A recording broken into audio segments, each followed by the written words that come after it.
Welcome to the Psychology Podcast, where we give you insights into the mind, brain, behavior, and creativity. I'm Dr. Scott Barry Kaufman, and in each episode I have a conversation with a guest who will stimulate your mind and give you a greater understanding of yourself, others, and the world we live in. Hopefully we'll also provide a glimpse into human possibility. Thanks for listening and enjoy the podcast.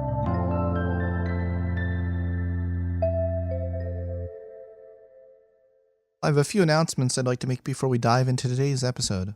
First, I wanted to let you know that if you'd prefer an ad-free experience and would also like early access to new episodes, you can join us at patreon.com/psychpodcast. That's patreon.com/psychpodcast for a completely ad-free experience and also early access to new episodes. Also, I wanted to let you know that my Transcend course is coming back in February. The next iteration of the course will offer even more ways to help you live a more fulfilling, meaningful, creative, and self-actualized life. There will only be 150 limited slots available though, so you're going to want to save your spot as soon as possible. So you can go to transcendcourse.com to sign up. That's transcendcourse.com. Okay, now let's dive into today's episode. Today, it's great to have Adam Grant on the podcast. Adam is an organizational psychologist at Wharton, where he has been the top-rated professor for 7 straight years. He is the #1 New York Times bestselling author of 4 books that have sold millions of copies and been translated into 35 languages. His work has been praised by J.J. Abrams, Bill and Melinda Gates, among many others. Grant's TED Talks have been viewed more than 20 million times, and he hosts the chart-topping TED podcast WorkLife with Adam Grant. He's been recognized as one of the world's 10 most influential management thinkers, Fortune's 40 Under 40, Oprah's Super Soul 100, and a World Economic Forum Young Global Leader. Adam received Distinguished Scientific Achievement Awards from the American Psychological Association and the National Science Foundation. He was in Philadelphia, woohoo, go Philly, with his wife Allison and their 3 children. Adam, so great to have you on the Psychology Podcast again. I'm so glad to be back, Scott. Thank you for the overly generous introduction, and especially for building a bridge between all the great research that's done in psychology, including by you, and the rest of the world, which I feel like 20 years ago, when I was an undergrad, reading all these interesting studies that were collecting dust in journal articles, if I knew there were going to be people like you out there making sure that not only good research got done, but also that it got shared, I would have been much more optimistic about the future of scientific psychology than I was. Well, that's really generous of you to say that. It's funny, I view you that way, so I guess that's a nice mutual thing there. I'm just reflecting because you were one of the first psychology podcast guests ever. You were so kind enough to kind of take a chance on the Psychology Podcast in 2014, but have we both grown since 2004? I mean, I can speak for myself at least. I was such a awkward geek, and now I'm like 50% less of an awkward geek, but there's still 50% there. But do you remember like who we were in 2014? Do you remember these people? I think I might have had more hair, so I didn't grow in that direction. But I actually remember, I think I was on maybe it was the second edition of the iPad, trying to figure out how to make a podcast recording even work at that time, which was completely foreign to me. And yeah, you've just taken off. It's amazing. Oh, likewise. So I really am excited to talk about your new book today. It's really a good book. It's like, I genuinely mean that. It's a really good book, and it's much needed right now. In fact, you say, and I couldn't agree more with this sentence, I can't think of a more vital time for rethinking. Wow, what a time we're living in right now. As you put it in the introduction, there's so many crises, there's so many fires going on right now. How do you think, first of all, what is rethinking, and how do you think rethinking can help, if not put out the fires, not stoke them more? Oh, where do we begin? I think, well, first of all, I had a really hard time titling this book at first, because I thought that in many ways, what I wanted to do was I wanted to get people to hit the reset button on the knowledge they took for granted, the assumptions they held but hadn't questioned, the opinions that might have even become part of their identity. And I just felt like so many of the titles that came to mind were either a little bit cheesy. Like, how many times have we been encouraged to hit the reset button, right? Or they were just a little bit too I don't know, they were too contemplative. Like, second thoughts was one that came to mind. And one morning I woke up and I said, oh, think again. That's what we do as social scientists, right? Our job is to think again. And it means that the first thoughts that we've had, the initial ideas that we've gotten excited about, are not necessarily the best ideas. And maybe they were yesterday, right? But the world might have changed in a way that makes yesterday's ideas a little bit stale and irrelevant. And so I guess for me, rethinking is a skill set that starts with intellectual humility, right? Knowing what you don't know and recognizing how many areas of ignorance you have in your life and how likely it is that you're wrong about many of the things that you believe to be true. And then from there, what I want to get to is people having a healthy level of doubt and being curious about what they don't know. And the hope is that leads them to make new discoveries. And that only reinforces their humility and reminds them that there is so much more to learn. A lot of what you're describing sounds like the scientific mindset, what we're trained to do in sixth grade science class, like we take chemistry and then we forget it, and then unless you go into the field of science, but even when you go into the field of science, many scientists don't think like that outside of the laboratory, right? Actually, let's talk about that a second. Let's double click on that. We should. Double click on that. Yeah, I was going to say, I think that's a tragedy. Yeah. And as you know, in some ways, I wrote Think Again to try to help people think more scientifically about their own beliefs, right? Which, to your point, we know a lot of brilliant scientists who don't apply the same humility, curiosity, mental flexibility to their daily lives that they bring to their labs. And I think that's unfortunate. I also think that those of us who are not trained as professional scientists, we can actually learn something from thinking more like scientists. So I guess my original inspiration for this came from work by our colleague Phil Tetlock, who wrote about how we just spend way too much time thinking and talking like preachers, prosecutors, and politicians. And being in preacher mindset is about saying, I've already found the truth, and my job, Scott, is to proselytize it to you. Prosecutor mode is in some ways the mirror image. I know you're wrong. I have to prove it and win my case. And we don't do a lot of rethinking when we're in preacher or prosecutor mode, right? Because if I already know that I'm correct and you're incorrect, then there's no reason for me to do any moving. All I have to do is change your mind. And Phil wrote about politician mode as being a little bit different in the sense that you're trying to campaign for the approval of some audience. And that might look like you're a little more flexible because you cater to what they want to hear. But sometimes you're doing that at the wrong time for the wrong reasons, not because you've really changed your mind, but because you're just trying to appease whatever that stakeholder group is. And so I think about scientific thinking as an alternative, to start with the idea that many of your beliefs are actually just hunches. They're theories that are waiting to be tested. They're hypotheses that might be falsified. And what you could do then is go out into the world and ask yourself, okay, what experiment do I need to run in my life?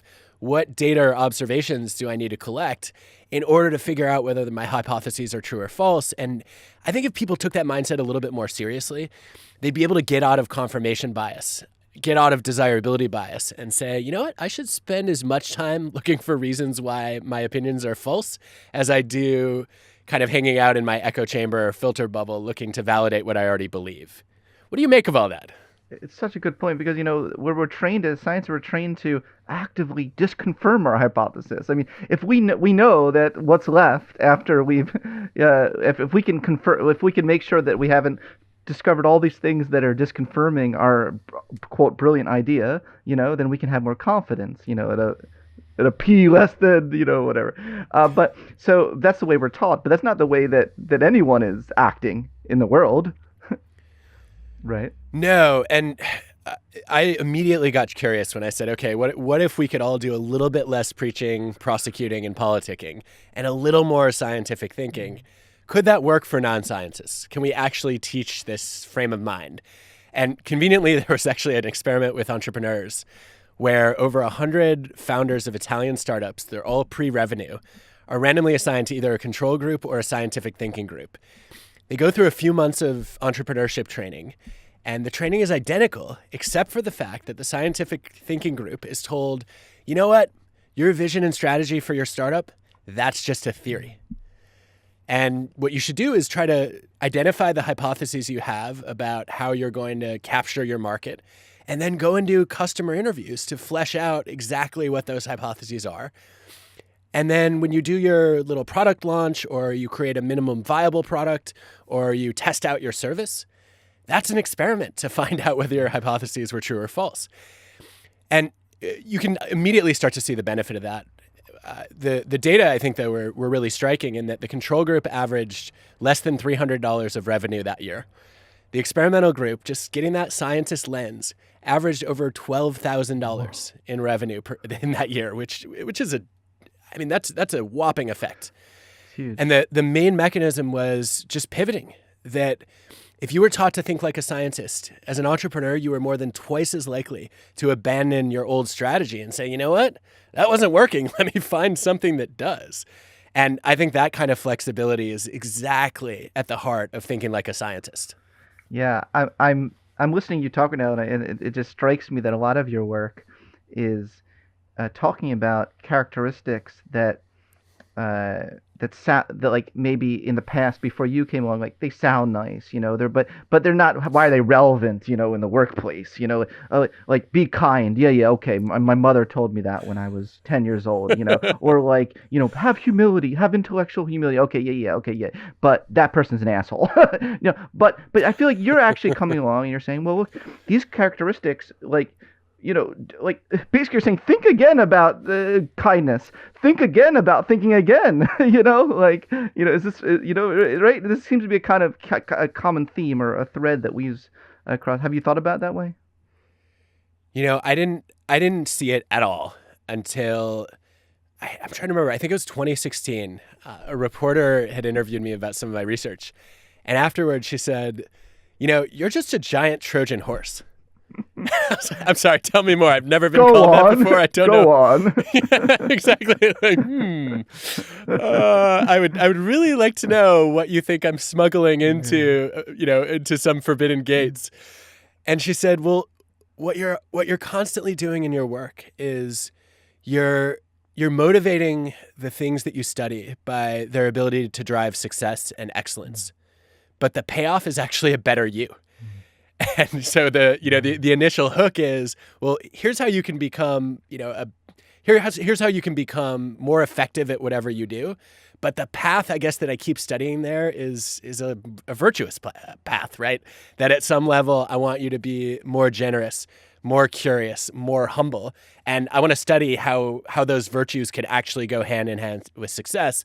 So I think you're onto something, Scott. And it's interesting because this is also a theme in your work.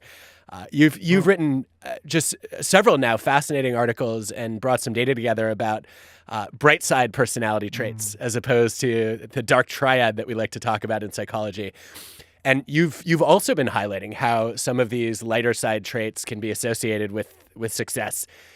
Was this more intentional on your part than it was on mine?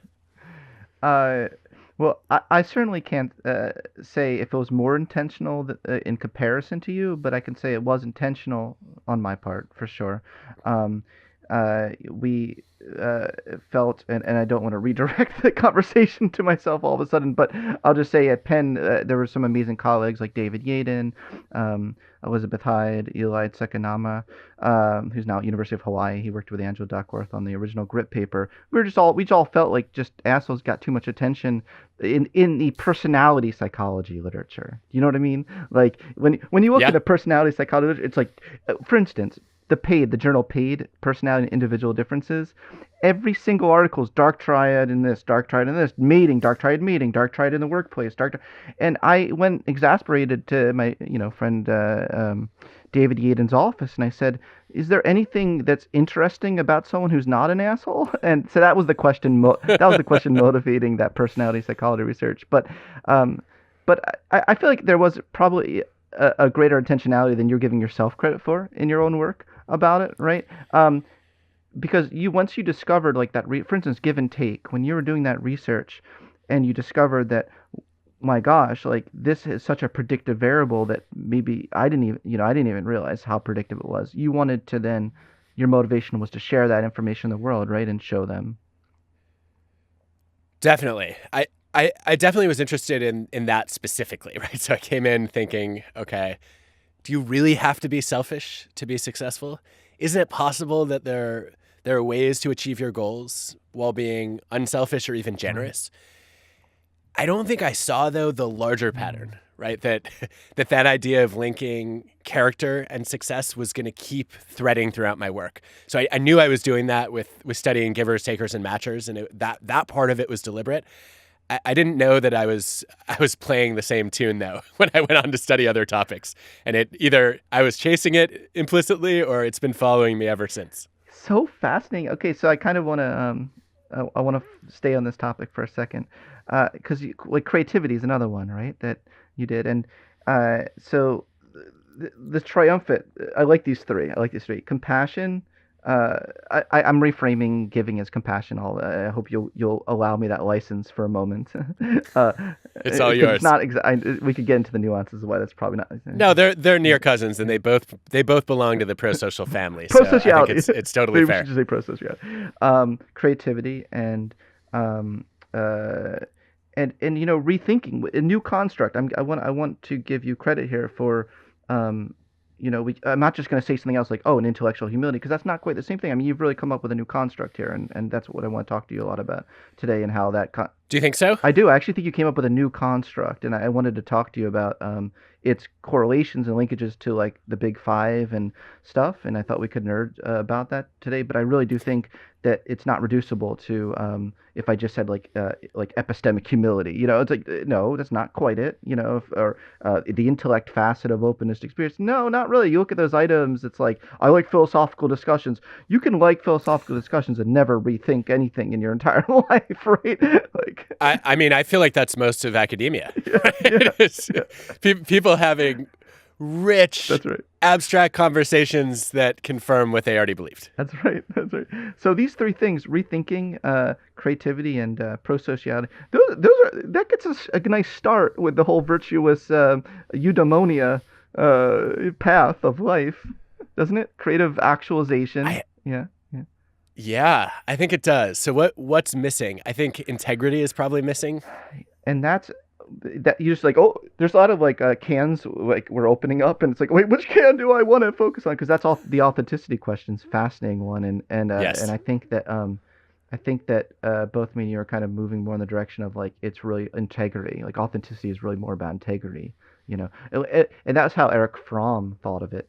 So but anyway, I do think that that's a good one. That's probably missing. Okay, these four. Okay, let's say if we build like an artificial intelligence robot with these four, and think about what could be missing. Well, obviously we give them vision, but that's like that would be helpful. That's like obvious. Yeah. But then we give an AI. You go to Carnegie Mellon, we program a robot that has these four characteristics. Maybe. Maybe the one thing that I'm trying to see how it fits into this picture is emotional intelligence. Mm-hmm. And it's like, because that's not quite the same thing as pro-sociality either, right? No, it's not. Yeah. Do we want to add that one? You're right. Do we want to make these five, the Big Five, our new Big Five? It's interesting. I don't know what to do with emotional intelligence here because I think about it much more in the ability and skill category. And I'm thinking about the other attributes you listed as more motivational, as more will do as opposed to can do. So maybe we need a couple of different families, right? So what we've been building are strengths of character. There's also probably a set of strengths of skill. I like that. And then we would want to put a grit maybe. Is that a skill? Is grit? But then that's tricky, right? It's like a compound trait. I feel like grit is a compound trait between skill and motivation because it is a skill. Yeah. It is a skill in a way. It's a muscle. There's probably a skill component of all of these. Now that you mention it, there's a really interesting Dudley and Cortina paper on organizational citizenship behavior and the knowledge and skill component, saying, look, we don't care how motivated you are to help other people. If you don't have relevant expertise to share, you're not going to be that helpful. And if you don't know how to offer help without making people feel stupid or undermining their self-reliance and making them feel dependent, then you're probably also not going to end up being that successful in your efforts to support others.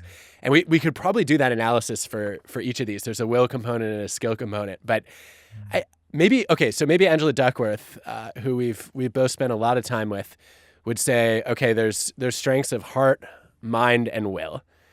And we could say the prosociality clearly fits in the heart category. The will would be, that's where I would put grit, I guess. And rethinking and creativity both feel like strengths of mind. Where does integrity belong? It almost seems like that's like a superordinate category. you know, uh, for any of these things, couldn't you not have integrity in any of those domains, right? You see what I'm saying? It almost Yeah. seems like that. Yeah, you That's like could. the meta virtue in a way. In a way, one maybe could make a case. I'd like to take a moment to talk about our sponsor, BetterHelp. Is there something interfering with your happiness or preventing you from achieving your goals? For quite a lot of us right now during this coronavirus pandemic, we are struggling with our most fundamental basic needs, such as our needs for security, connection, and opportunities to master our work. I think all of us could use some therapy right now. I know I sure could, which is why I've really been enjoying working with a professional therapist at BetterHelp so I can realize the best version of myself even under the current circumstances. BetterHelp will assess your needs and match you with your own licensed professional therapist, and you can start communicating with your therapist in just under 48 hours. Note that it's not a crisis line and it's not self-help. It is professional counseling done securely online. There is a broad range of expertise available, which may not be locally available in many areas. In fact, the service is available for clients worldwide. What I really like about BetterHelp is that you can log into your account anytime and send a message to your counselor. You'll get timely and thoughtful responses, plus you can schedule weekly video or phone sessions so you won't ever have to sit in an uncomfortable waiting room as you often have to do with traditional therapy. BetterHelp is really committed to facilitating great therapeutic matches, so they make it easy and free to change counselors if needed. It's more affordable than traditional offline counseling, and financial aid is available. BetterHelp wants you to start living a happier life today. Visit their website and read their testimonials that are posted daily. Here's a recent one. Camilla helped me turn my life around. Everything has been so positive for me since our first session. Deep gratitude. I'm pleased to announce a special offer for listeners of the Psychology Podcast. You can get 10% off your first month of professional counseling by going to betterhelp.com/psychpodcast. That's betterhelp.com/psychpodcast. Join the over 1 million people who have taken charge of their mental health with the help of an experienced professional. Okay, now back to the show. So talk to me a little more about your authenticity view of integrity. I'm asking in part because in the organizational world, Roger Mayer and his colleagues have defined integrity as having and enacting worthy principles. So they want to know, at least when they ask, are you trustworthy?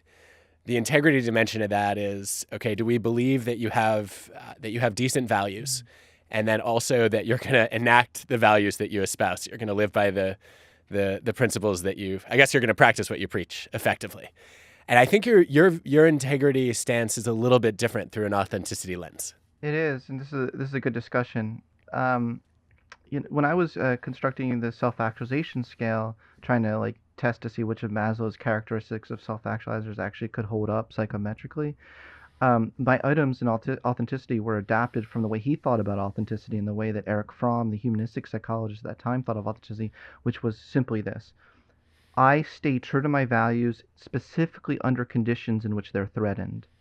So the reason why I like thinking about it that way, and I want to get your thoughts. I really don't want to turn the spotlight back on me in this chat. You're the interviewee, but I'd love to get your thoughts on this and how you think about this. But I feel like things like courage, right? Like, why would you just measure courage by saying on a scale of 1 to 5, I have courage? It's like, no, you have courage. It's easy to have courage when courage is not really needed, but it's a lot harder to have courage when it's truly requires courage. And I almost see authenticity in a similar sort of way. It's easy to just say, whatever's on your mind when you have enablers when you have supporters who would burn down the White House for you, so to speak, for example. I don't know where I got that example, but it's easy to kind of say whatever you want when you have devoted sycophants.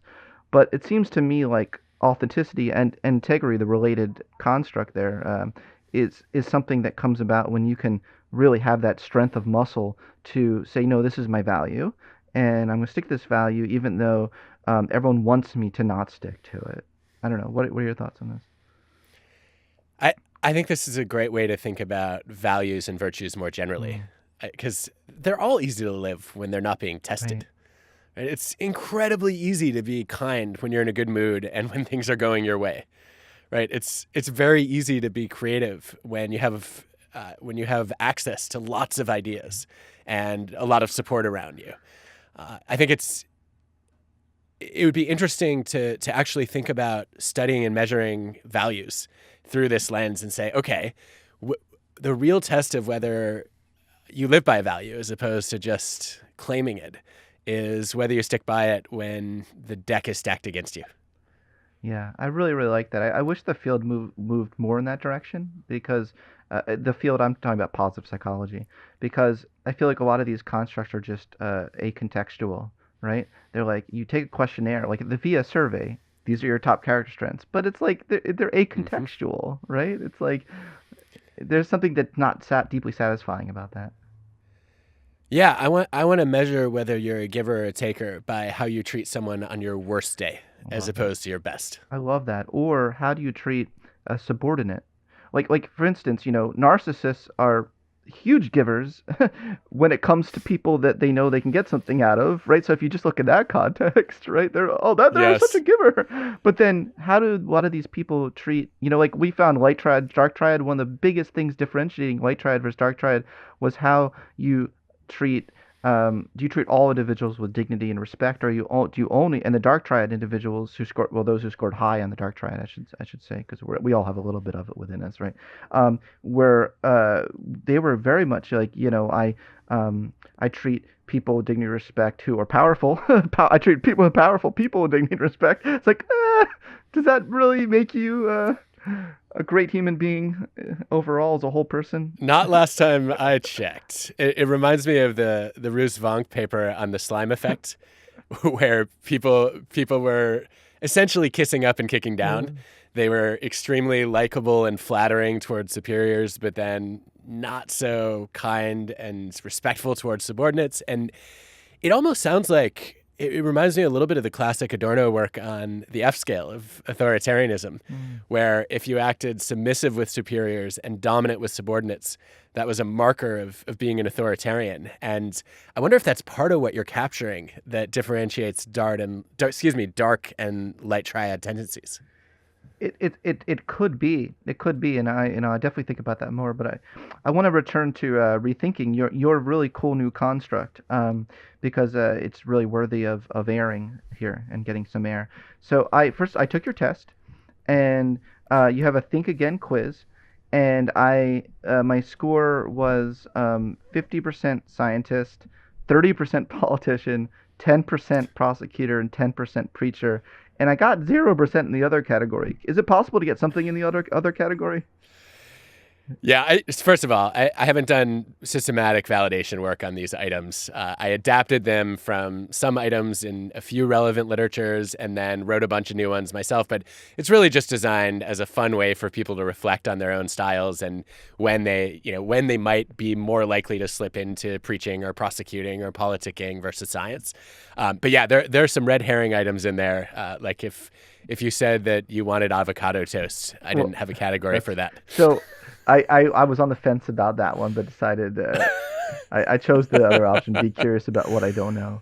But yeah, start. But let's talk about your scores for a second. No, go ahead. Sorry. Oh no. I was just going to mention some other of the. I was on the fence about some of your funny ones because I was like, oh, but I do like that. But I was like, no. But I was like, come on, Scott, focus. You want to really know what your scores. But no. Yeah, let's talk. What were you going to say? No, so I'm surprised that your scientist score wasn't higher because you're so passionate about thinking scientifically in almost every part of your life, to my knowledge. That could be an indictment of my items being flawed. I wonder also, though, it's interesting that politician is your next highest because you've talked about how agreeable you are and how historically it's been extremely important to you to be liked. And I wonder if we're picking that up a little bit in your politician score, that there are situations where you might adjust what you claim your opinion to be in order to fit in with the group around you. That's really interesting. I saw the politician 30% score as my interest in like public science outreach and persuading people of the importance of Oh. this kind of stuff. But you did hit on something that I'm working through with my therapist. It sounds like I need the same therapist, so tell me more. So you did hit on something there, Adam. But no. I think there could be some truth to that. But I've really tried to work on the integrity thing as much as possible, in my life. And so that it does raise an interesting question. What's the relationship between integrity and can you have a 30% politician score and still have integrity? Isn't that an interesting question? Like, can you be a good politician? I think it's a relevant question to the moment we're seeing, right?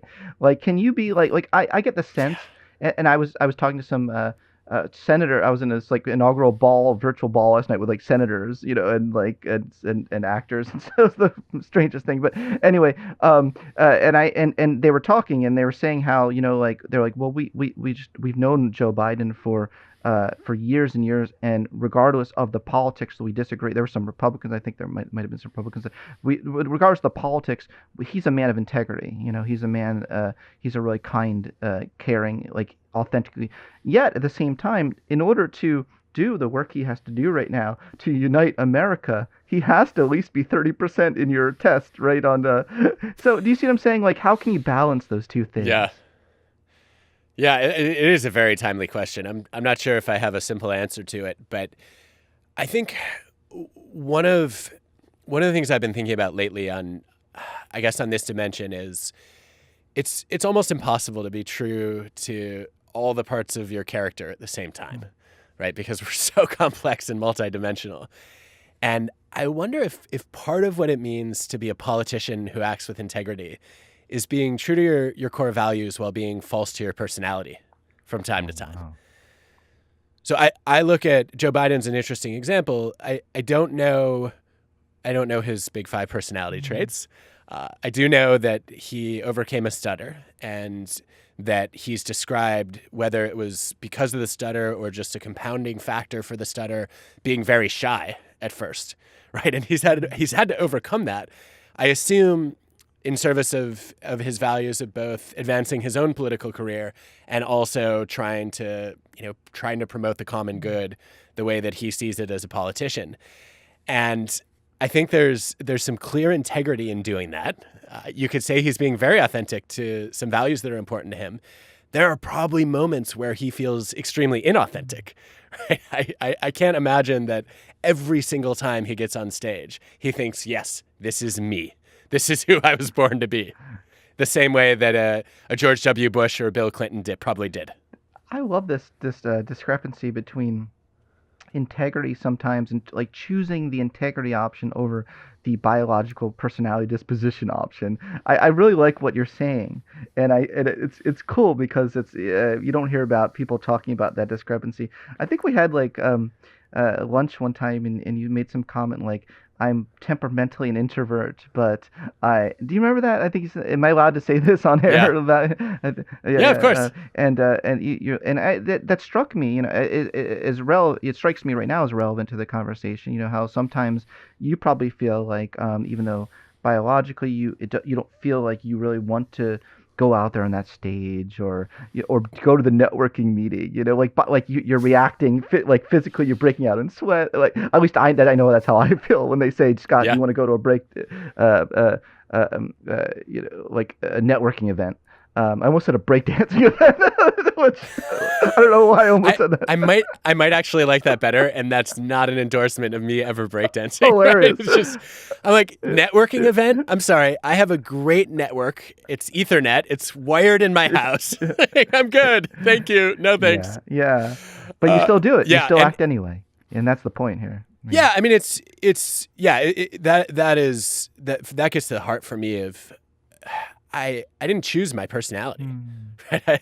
I didn't choose to have the dopamine response pattern of an introvert, right? I did choose my values. I did choose my passion for sharing ideas and teaching and learning from other people. And it's the same thing that I've watched Brian Little do his whole career when he talks about acting out of character and says, look, I'm gonna go into pseudo extroversion mode because I have a personal project that matters deeply to me. And I think if we agree that personality is, largely a set of biological tendencies that you didn't choose, and values are principles that you decided are important to you, I know which one I'm going to let win when there's a conflict between the two. I think that's authenticity. In a way that that most people don't think of as authenticity, but I think it's almost true authenticity in a way.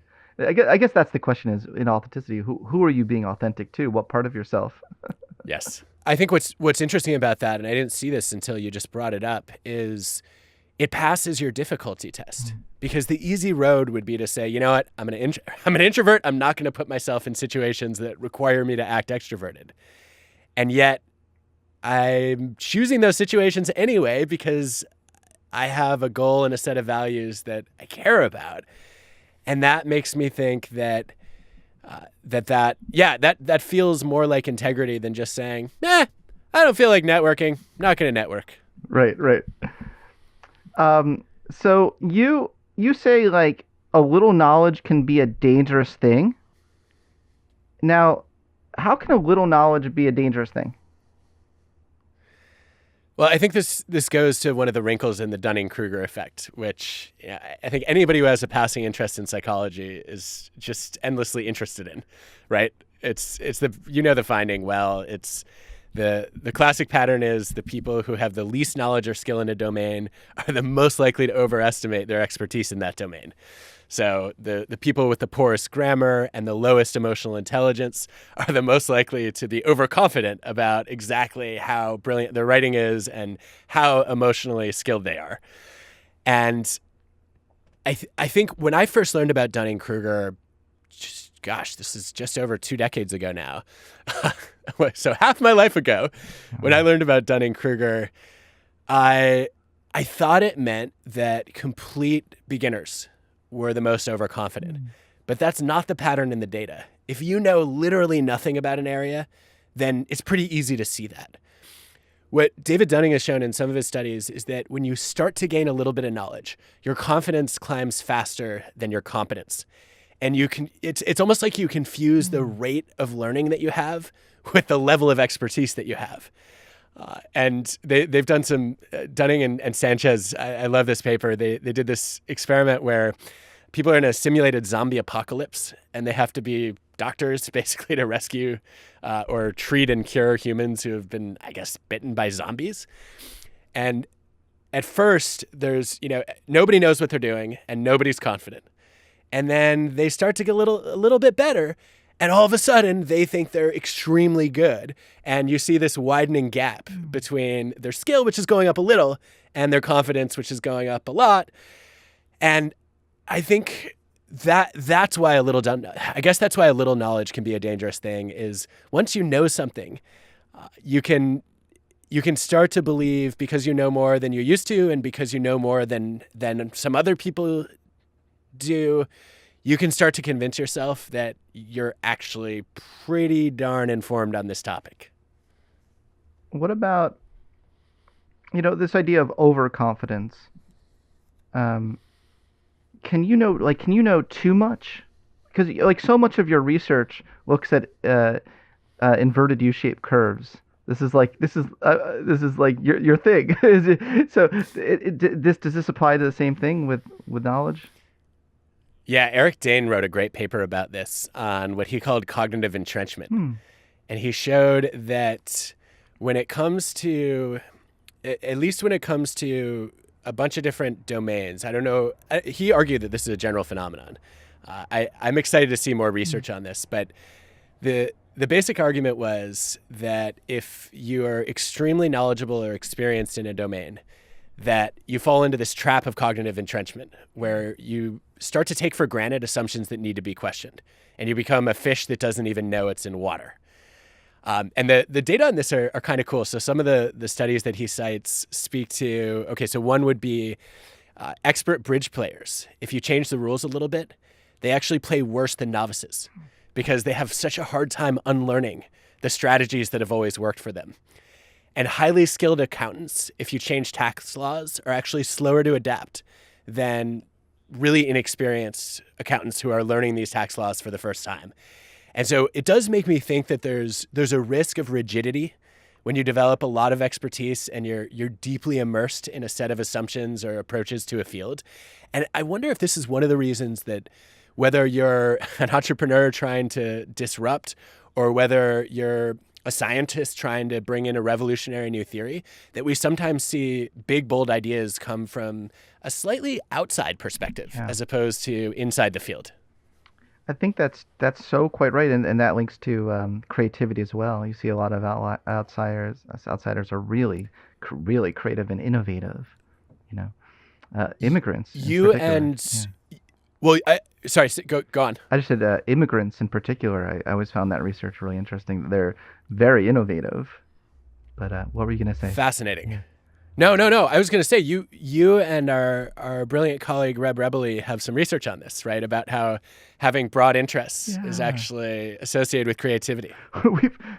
That's correct. Reb and I have collected so much data on this that we're overwhelmed with a paper. We have like 4 studies, and it's like now we got to write this up.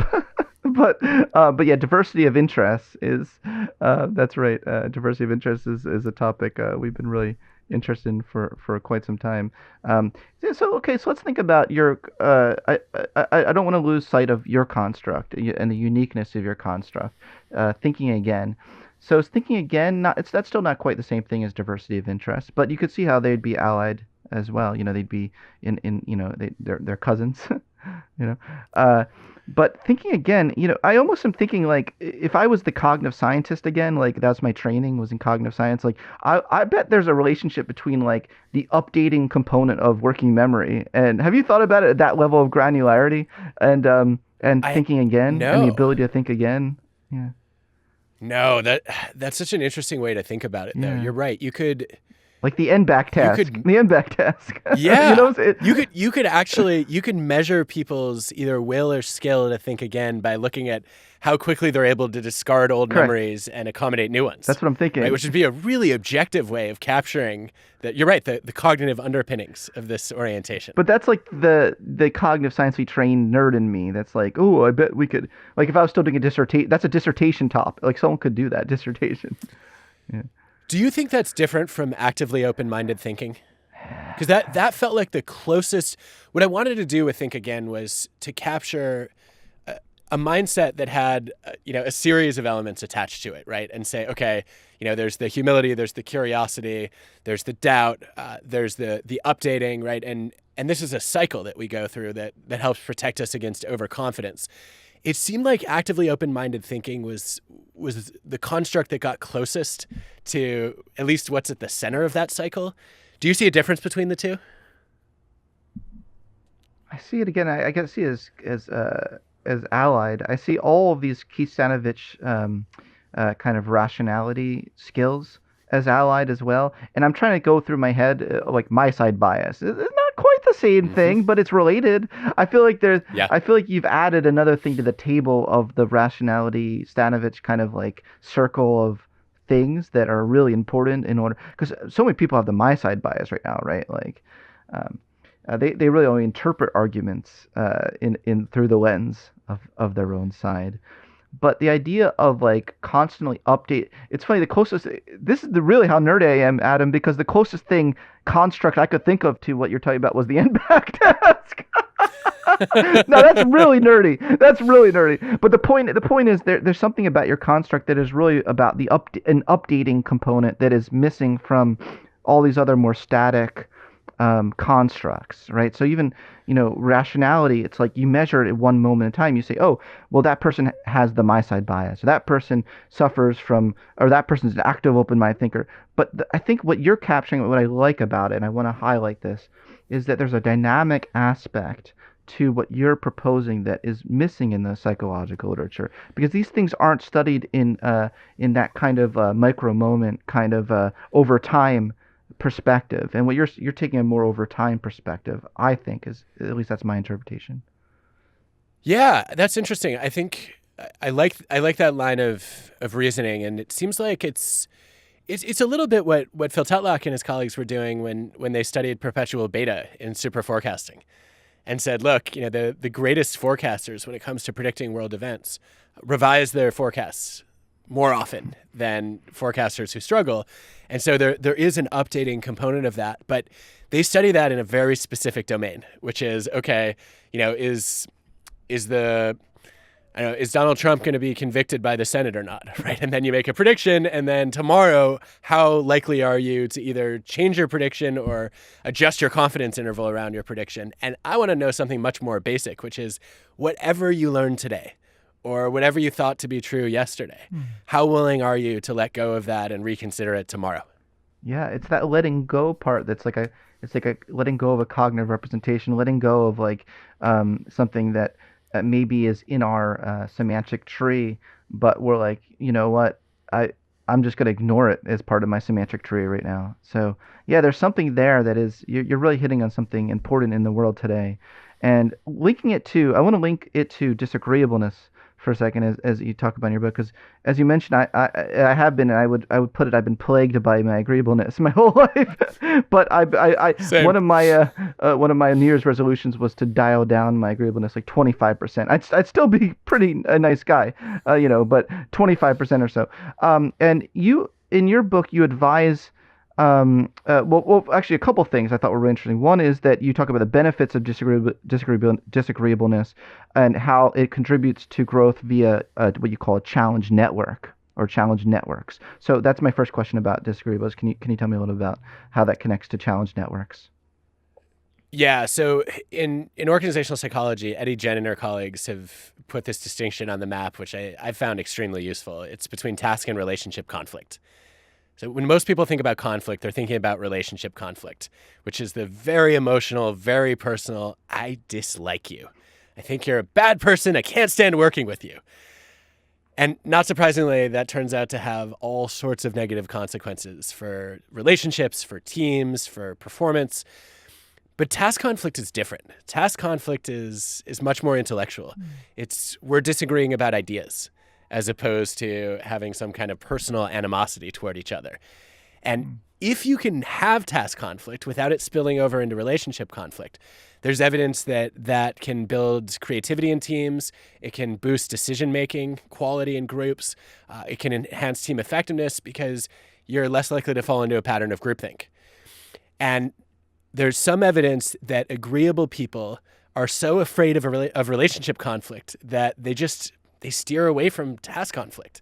And I can think of countless situations where I've done that in my life. I imagine you probably can too.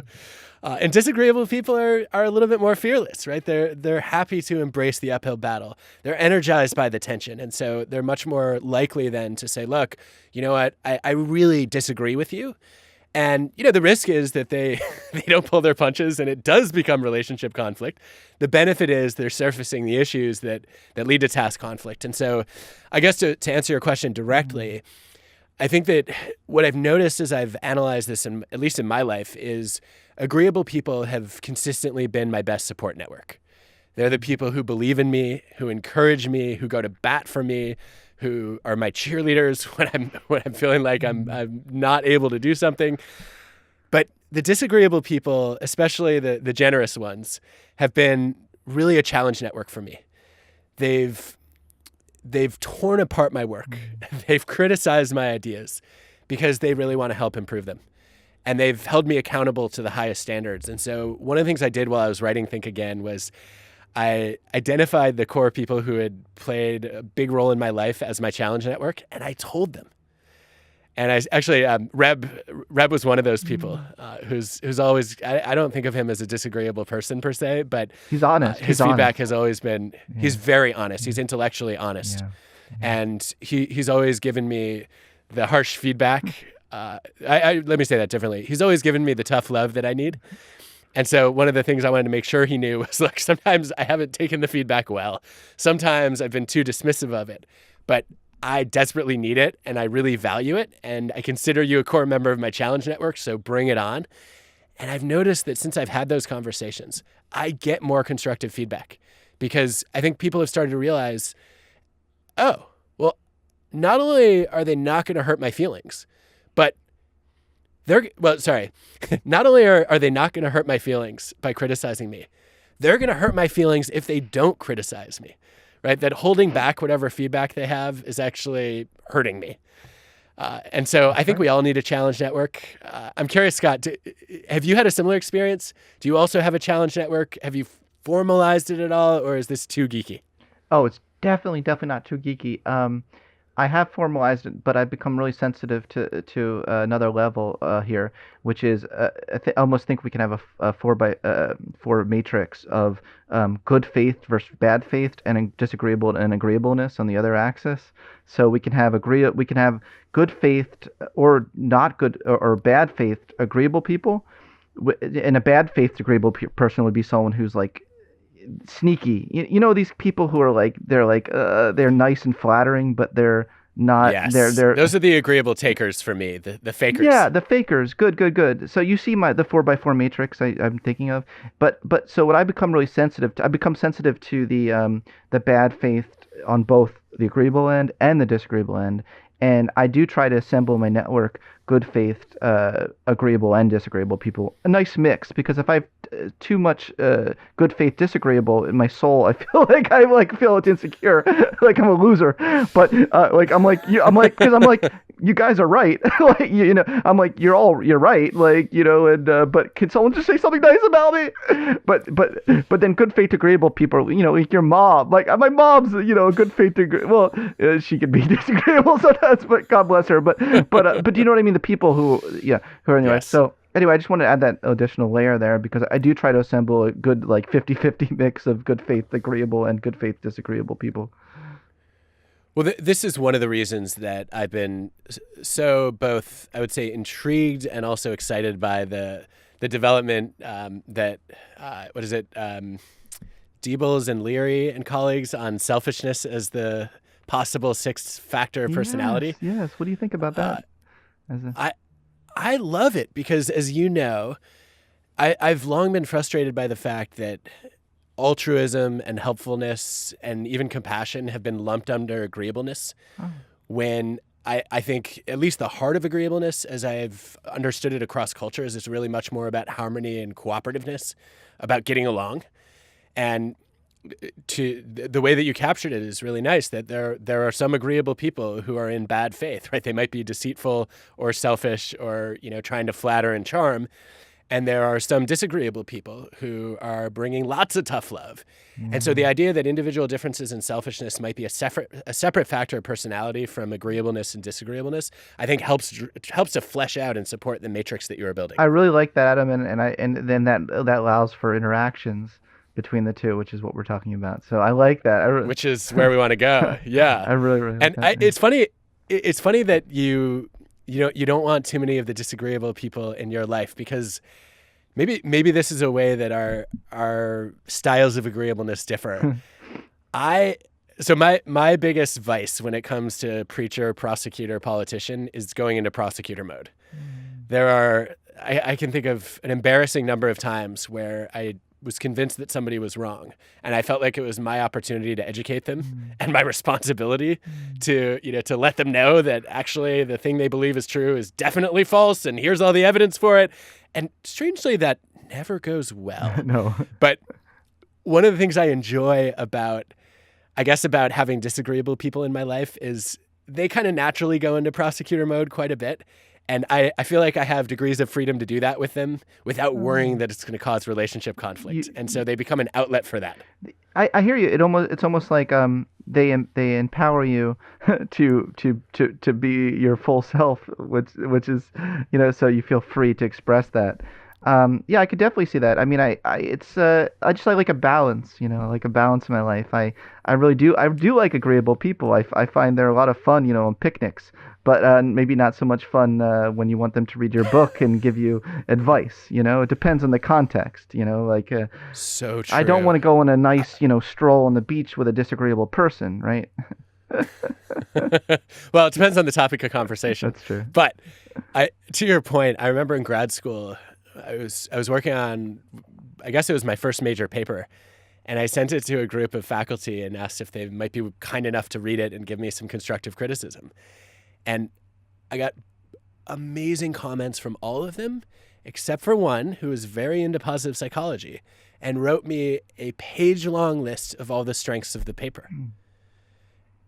And I was so disappointed. I wrote back and I said, listen, I'm so glad that you see promise in this paper, but I know that's not the orientation that the blind reviewers are going to have, and I would love to get this paper published.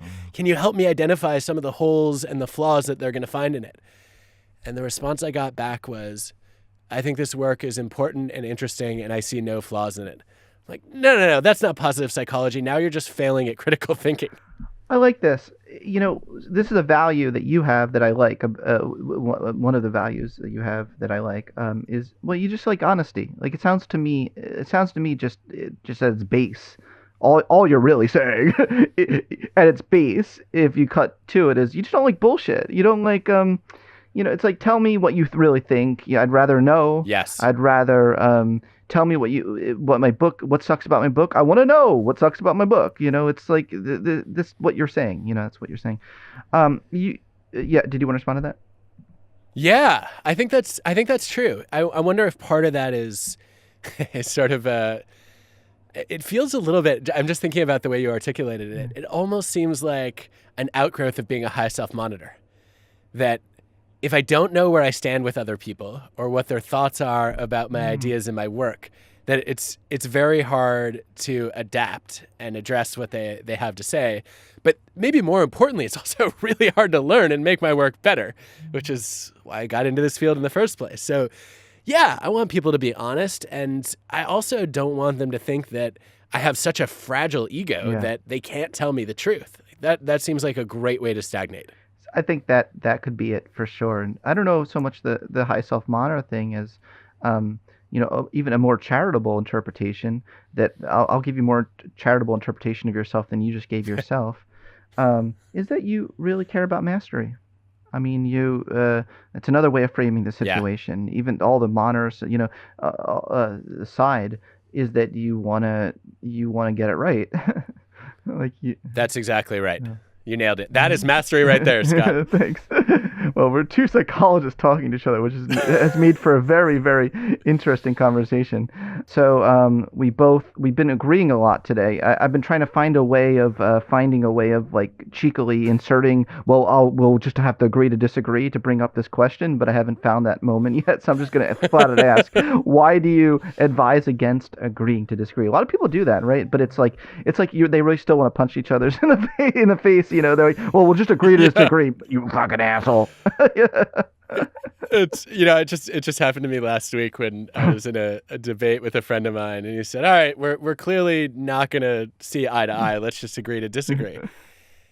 And I wrote a whole book about why we shouldn't do that. So I can't just let this go. And I said, well, it's, to me, that's a missed opportunity for learning. And let me tell you a bunch of the things that I've changed my mind about in this conversation, which maybe I wasn't clear about because I was so busy, trying to make sure that you saw what I thought were the gaps in your argument, that I didn't tell you where you convinced me or where you opened my mind. And I'd love to see what you actually rethought based on this discussion as well. And that to me rarely, I guess that's a casualty of agreeing to disagree, is if you agree to disagree, you say, all right, well, neither of us is going to budge, right? We have what's the old physics parable? You have I forget, what's the exact, you'll know this. It's the unstoppable force meets an immovable object. Yeah, that's right. Yeah. And that's when we agree to disagree, right? It's like, okay, I'm an unstoppable force. Right. You're an immovable object. This is not going to do any good for our relationship, so let's just put it aside. We'll never talk about it again. That's right. The problem is, this is not the end of that conversation, because I'm probably going to end up disagreeing with you on something else in the future, and I want to learn how to do that more constructively. I'm also probably going to end up talking to somebody else who has a view that's similar to yours, and I want to learn how to be more reasonable with them too. And so what I like to do is when somebody says, let's agree to disagree, or when I feel that impulse, I want to say, you know what, this is a cue that it's time to stop arguing to win and start arguing to learn, and say, hey, Scott, tell me, did I say anything that was persuasive to you? And if you were making my argument, how would you rethink it? so that I can figure out, how to be more thoughtful, or, how to be a little bit more, more persuasive to somebody who doesn't see the world the way that I do. And I've learned a lot from having those conversations, and I think we should all have the courage to have them. Oh gosh, I love that. And I think that does relate to ways we can diminish prejudice. So I recently switched over to a vegan diet, but working from home has made it difficult to stick to a healthy routine, and I find myself making frequent trips to my pantry. It's hard to find snacks that are low in carbs, keep me full, and actually taste good. I'm so glad I discovered these Monk Pack Keto Granola Bars, and I'd like to take a moment to tell you about them. We're happy to be sponsored by Monk Pack, who makes snacks that contain just 1 gram of sugar, 2 grams of net carbs, only 140 calories, and they're keto friendly. I didn't think I'd find a granola bar that would satisfy my midday sugar craving, or even breakfast when I'm trying to keep it quick and simple.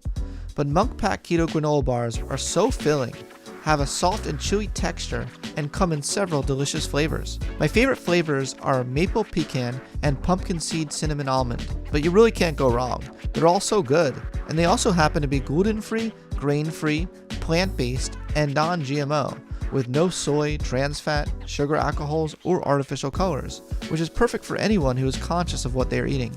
You really can't beat the taste and nutrition in these bars. And if you buy them online, you can avoid another trip to the grocery store and get Monk Pack delivered right to your door. Try it for yourself and you'll see. And we have a special deal for our listeners. Get 20% off your first purchase of any Monk Pack product by visiting monkpack.com and entering our code psychology at checkout. And Monk Pack is so confident in their product, it's backed with a 100% satisfaction guarantee. So if you don't like it for any reason, they'll exchange the product or refund your money, whichever you prefer. To get started, just go to monkpack.com. That's monkpack.com and select any product. Then enter the code psychology at checkout to save 20% off your purchase. Monk Pack, delicious, nutritious food you can count on. We thank them for sponsoring the podcast. You talk about destabilizing stereotypes. How can we kind of bring that attitude to the table to destabilize stereotypes? Well, I think you know the fraught history of research on perspective taking. I like the Nick Epley work a lot. 25 experiments showing that when people are encouraged to imagine the other person's perspective, they don't get anywhere near, on average, what the perspective is. It doesn't help. And in some cases, it actually hurts, especially if they're far apart, because you're much more likely to come up with a cartoonish idea of who the person is and what they're all about, because by definition, you don't understand them. So how could you possibly imagine what their viewpoint looks like? And I think the alternative is, I guess, the real alternative, of course, is actually perspective seeking, right? Or perspective getting as opposed to taking, right? To go and ask the other person, I was really puzzled by this thing that you said that I didn't understand. Can you help me get a feel for what was behind that? And as you know, in some experiments with Tim Kundrow, we tried another approach, which is a little different, to say, okay, maybe you can understand other people better if you imagine yourself living a version of the life that they'd led. And so we asked Yankees and Red Sox fans and gun control and gun rights supporters to imagine how they might have held different beliefs if they had been born and raised differently.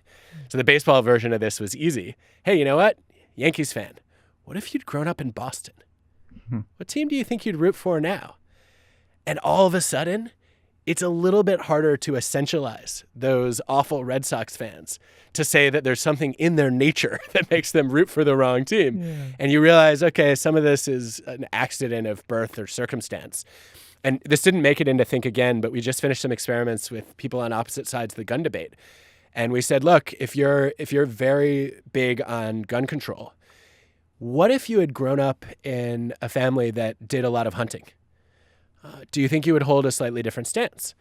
And then for people who are big on gun rights, we said, what if you had grown up in Columbine or Parkland? What if there'd been a mass shooting in your town? Do you think you'd hold different beliefs about guns if that was part of your formative childhood experience? And we found that they actually showed less animosity toward the other side after doing that reflection. And I guess where that leaves me, Scott, is what I've started thinking is that counterfactual thinking is a strategy for reducing prejudice. To say, if I could rewind the story of my life and I'll say that differently. If I could rewind the story of my life and think about how if I lived in an alternate version of reality and I'd grown up with different people and different beliefs, I might actually be in a different position on this debate. Maybe I become a little more flexible and I see more flexibility in other people too. Well, I love this, but how do we teach this in schools and even like universities? It seems like, and I don't want to use the phrase cancel culture. They're just loaded words that I've actually been trying to stay away from these days because I want to just. But let's talk about the phenomenon we see on some college campuses where it seems like we almost reward students sometimes for resisting that way of thinking. Do you know what I mean? Like there might be some situations where students will say, that's racist, so I'm not going to take in. You say, well, let's try to think it through counterfactually and different points of view before you come to that conclusion, and then let's have a discussion. Let's talk to people who might disagree, etc. What do you do in those kinds of situations where like we almost we don't promote that? Like, how do we teach that in schools? I would love to know the answer to that. I think it's hard. Yeah. I think I would like to make a distinction between what often gets referenced in safe space discussions, emotional safety, and what in organizational psychology and organizational behavior we would call psychological safety. Yeah. I think that actually Van Jones has a great take on this. He says, look, I don't want you to feel safe intellectually every moment. I want you to be strong. Yeah. I don't want you to be bruised by every single idea that somebody brings to the table that you disagree with. I want you to be able to think it through and grapple with ideas that might make you uncomfortable. And that's what psychological safety is, right? It's the freedom to take an interpersonal risk without having to fear that you're going to get punished or penalized or canceled or retaliated against in some way. And I think that universities have a huge responsibility to build that level of psychological safety. So where I struggle with this is when I've talked to marginalized groups, they say, yeah, but then what if somebody makes a comment that is racist? Do I just let that go? And do I not challenge it? And my as a white man, I'm not sure I'm always the most qualified person to answer that question. But one of the things that I've learned from the research on this is no. What you could do is you can, instead of just immediately calling them a racist, you can say, look, here's why I think the view you're articulating right now is oppressing a minority group. And I think that that's something we need to think really carefully about, because I'm not okay with that level of prejudice or that kind of discrimination. And I think that skill has to be practiced in order for people to get comfortable using it. I don't think it's easy at all, but I worry a lot about universities that are starting to say, okay, safe space, you're not allowed to hurt anybody's feelings. Well, how do we ever learn? How do we ever take risks? How do we ever ask uncomfortable questions? I mean, some people hurt my thoughts. I just thought of that. I just thought of that for the first time. But that's a great phrase. And you know what? Your thoughts should be hurt more often, because that's how you improve them. Right? Yeah. That just hit. I don't never know what's going to enter my head in one of these podcast things. But I feel like sometimes people say shit to me. I'm like, you just hurt my thought. No. I really respect a lot what you said, and I think that this is where the good faith thing just comes into play. I feel like it is, to any common sense person, it's obvious that if you have a white supremacist racist person foaming at the mouth outside of a context of academia, like on the streets or something, like saying no, like there's no need to be like, well, let's exercise the skills of intellectual discourse and rethink, maybe you should no, like that person's racist, like can someone arrest that person, please? Okay, but common sense also dictates, I think, that when you're in a good faith academic environment where someone is presenting an intellectual argument you disagree with, even if it sounds racist to you, it seems like there might be value in, if they're both good faith people, right? There might be value in discussing and trying to take it from the other person's perspective and doing some of the techniques and skills that you talk about. It seems like there's value there in doing that. I think so too, and it makes me wonder if we can get more precise about what good faith means. Yeah. So when I hear you say good faith, what I think of is, first of all, I'm not trying to insult or offend somebody else. I'm trying to express or work through a view I genuinely hold. Yes, so it's not. I would also say it's not they're not trying to hurt. Or it. The point is, what I mean by good faith is simply that we're two humans here that are trying to ascertain the truth of the matter. There we go. That's see. I think of it in a Sam Harris. Sam Harris talks about. He uses the phrase "good faith" a lot, and that's what he means. Is well, we're going to bring two people together who their only commitment is to the truth, not to anything else. But at the base, yes, they respect each other as humans. And I think that it's that combination of like yes, you feel like the person you're talking to. There's a basic sense of dignity, like kind of light triad, respect there. But that's already given.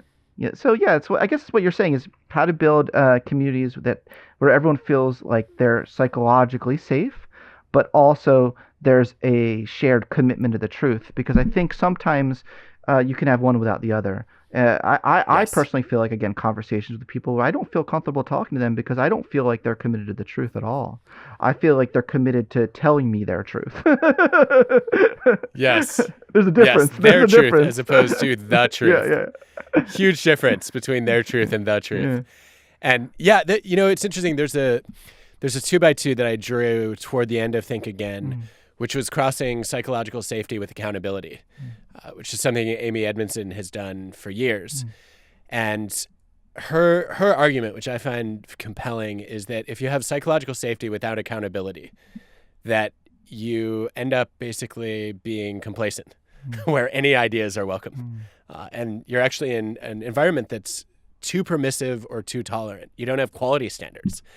And if you add the accountability, or in your case, it's a commitment to truth, a shared commitment to truth, then Amy would say you get into a learning zone because people are comfortable bringing up a variety of viewpoints and challenging each other's thinking, but they share a goal of trying to get more accurate.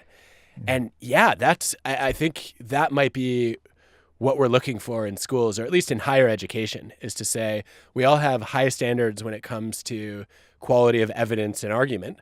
We also expect that there's a level of psychological safety for people to try on arguments that might be unpopular or might be considered contrarian, in the spirit of them exploring ideas and also exposing other people to new perspectives. And I think adults could use that training. I think before you sign up to Twitter, you should go through a training thing. Like driver's training, Twitter training. I like this. I think we need this. So yeah, I'll just end today with this phrase: "dancing with foes." Thought that phrase that you use in your book really nicely captures a lot about what we're talking about today.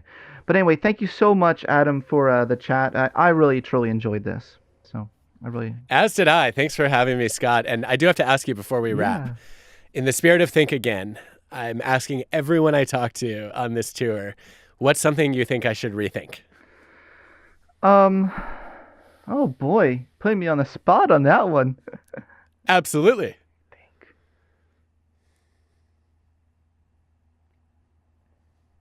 Maybe rethink the extent to which you can divorce giving from empathy. Because I know we've had a discussion. This is a point of contention we had once in an email. We had a long email thread a while ago about the light triad, dark triad, and I thought it had to do with. I think like the heart mattered there, and you said, well, and you actually raised a good point that got me thinking. So you might actually want to come back to me and say I need to, which I'd be totally fine. I'd be totally fine with that, by the way.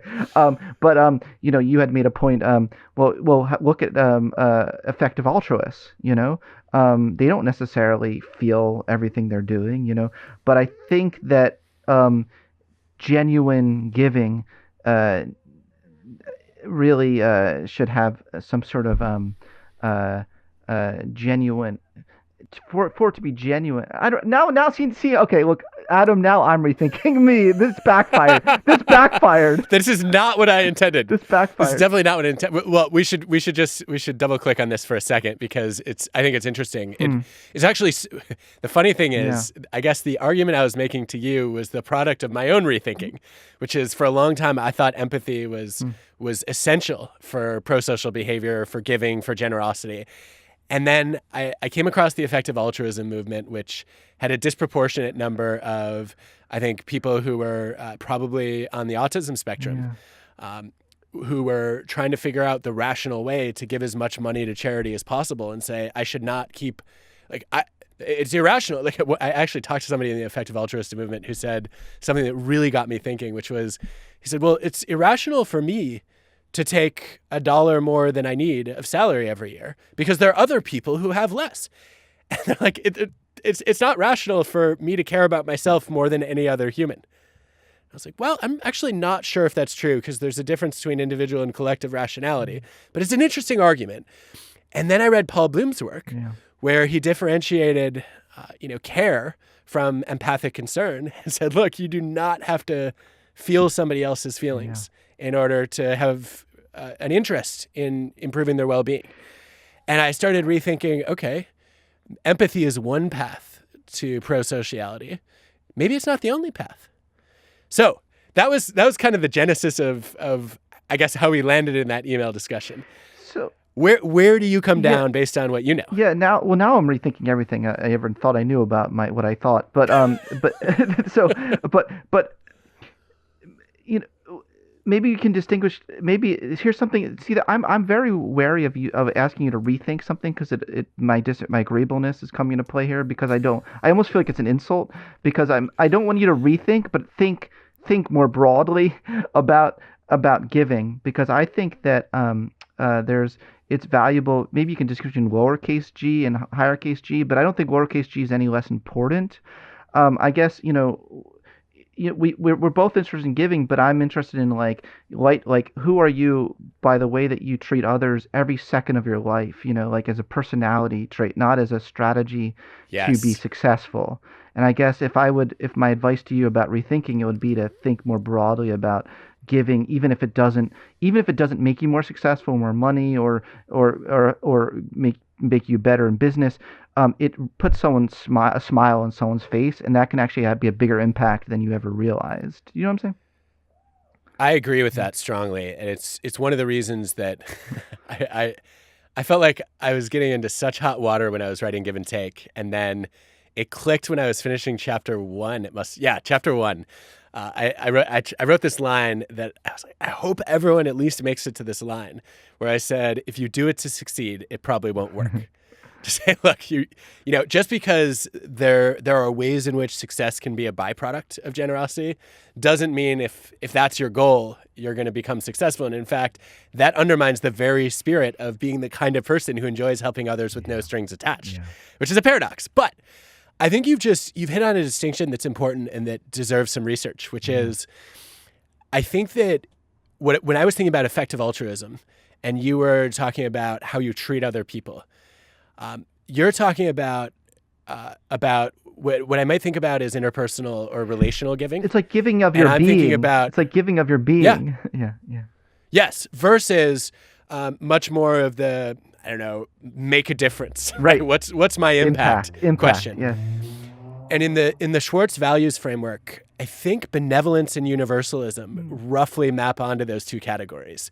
So I'm wondering so benevolence is supposed to be helping people that you know personally, your friends, family, close colleagues, right? Your trusted relationships. And universalism is the much broader concern for the outgroup, or I should say it's much broader concern for outgroups, for the planet, for the world, for the future. I wonder if empathy is a stronger predictor of benevolence than it is universalism.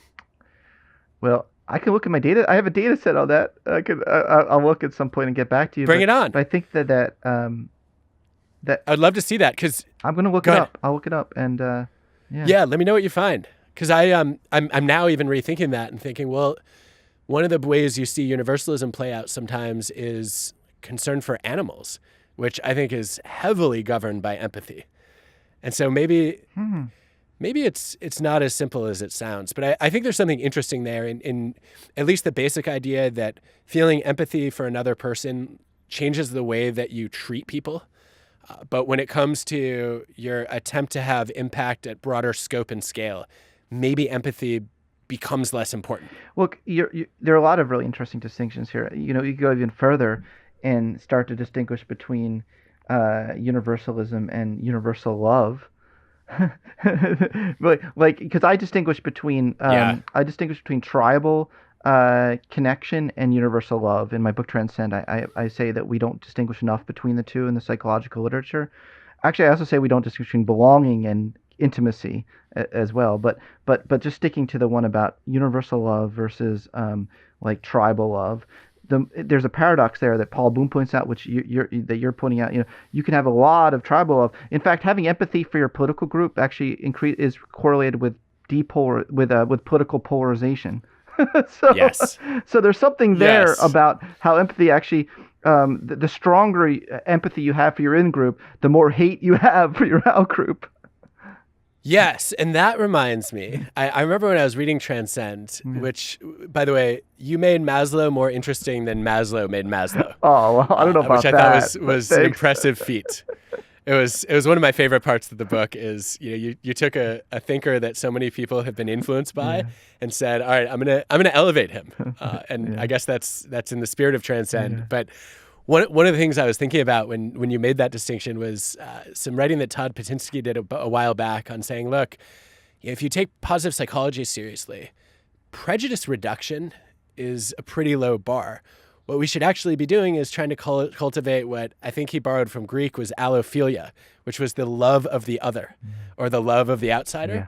And I think there's a natural convergence between his ideas there and yours around universal love. Absolutely. There's even some really interesting research that Mark Leary has done on what if everyone believed in oneness. So he created a scale of like people who believe in oneness versus the don't. People who believe in that we're at its base we're all one. They actually reported, and this you never see this, more love for outsiders than their insiders. It's actually a complete reversal of the whole situation. Wow, you flipped the in-group bias. It flipped it. It was the only situation in the literature, psychological literature, I've ever seen that happen. Wow. Yeah. I'll send you that paper. I'll send you that paper. Yeah, would love to see it. And actually, it's something we can cite in a paper we're working on and trying to reverse that exact effect. Yeah, through empathy, ironically. Awesome. Well, we could probably nerd out all day. You have probably 5,000 other promotions to do for your book. Look, I want to wish you all the best with this book production, with this book tour. It is a really important book for our times, and I think you've really hit on an important construct. So. Thanks for that. Thank you, Scott. I appreciate that. I hope you don't think again about that particular view anytime soon. Probably won't. Thanks, Adam. Thanks for the chat today. Thanks for listening to this episode of the Psychology Podcast. If you'd like to react in some way to something you heard, I encourage you to join in on the discussion at thepsychologypodcast.com. That's thepsychologypodcast.com. Thanks for being such a great supporter of the show, and tune in next time for more on the mind, brain, behavior, and creativity.